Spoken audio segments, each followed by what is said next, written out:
आज हम block tag यानी कि ब्लॉक टैग तकनीक की तह तक जा रहे हैं।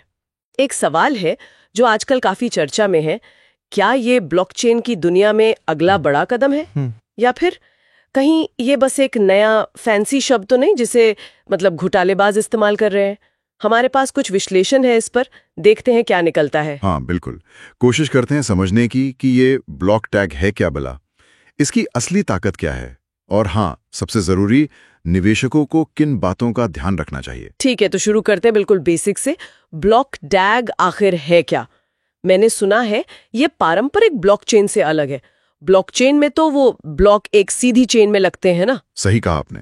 ब्लॉकचेन समझिए एक सिंगल लेन सड़क है। ब्लॉक टैग थोड़ा अलग है। ये डीएजी मतलब डायरेक्टेड एसाइक्लिक ग्राफ, इस स्ट्रक्चर का इस्तेमाल करता है। डीएजी? अच्छा। हाँ, तो इसे आप ऐसे सोच सकते हैं कि एक मल्टी लेन हाईवे जैसा है।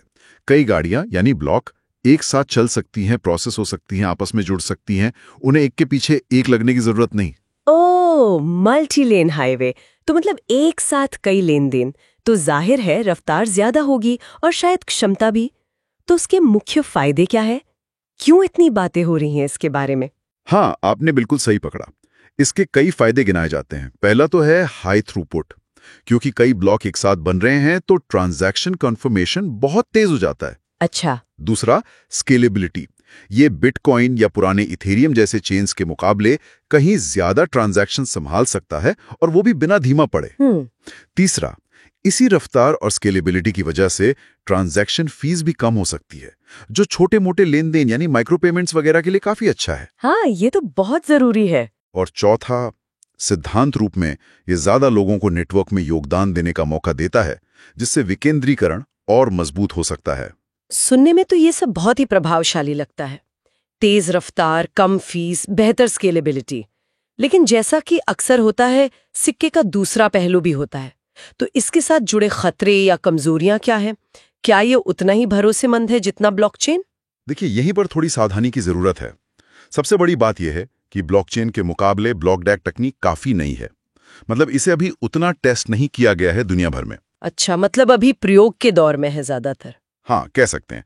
कई प्लेटफॉर्म कागज पर तो बड़े बड़े दावे करते हैं, भविष्य की शानदार तस्वीर दिखाते हैं, लेकिन असल दुनिया में उनका इस्तेमाल, उनका एडॉप्शन वो भी बहुत लिमिटेड है।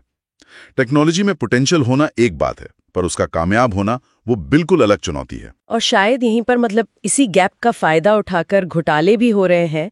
कुछ रिपोर्ट्स तो यही कहती हैं कि कई प्रोजेक्ट्स सिर्फ ब्लॉकचेन नाम का लेबल चिपका रहे हैं, बिना किसी असली तकनीकी बुनियाद के। दुर्भाग्य से ये सच है, और ये एक बड़ा खतरा है।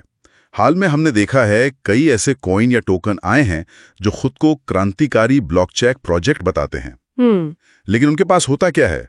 कोई वर्किंग प्रोडक्ट नहीं, बस एक चमचमाती वेबसाइट और बड़े बड़े वादों वाला रोड मैप। निवेशकों को फंसाने के लिए कुछ खास खतरे के संकेत, मतलब रेड फ्लैग्स हैं, जिन पर ध्यान देना चाहिए। क्या है वो रेड फ्लैग्स? जैसे कि प्रोजेक्ट टीम कौन है, फाउंडर्स कौन है, उनकी कोई असली जानकारी नहीं होती, सब गुमनाम, या फिर अवास्तविक रिटर्न के वादे, बस कुछ महीने रुकिए 1000 गुना मुनाफा पक्का, ऐसी बातें। हाँ, ये तो सुना है। सावा जोर सिर्फ प्री सेल पर, पैसा इकट्ठा करने पर होता है। कोई असली टेस्टनेट नहीं या मेन नेट लॉन्च नहीं हुआ होता। मार्केटिंग में भी तकनीक कम और आप रातों रात अमीर बन जाएंगे वाली बातें ज्यादा होती हैं। अच्छा।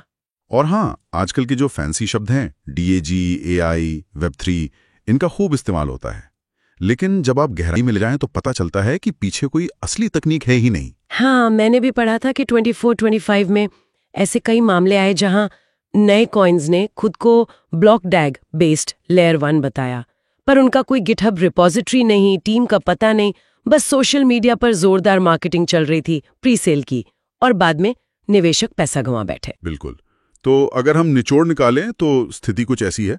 ब्लॉक टैग तकनीक ये अपने आप में एक वैध कॉन्सेप्ट है, इसमें वाकई में क्षमता है।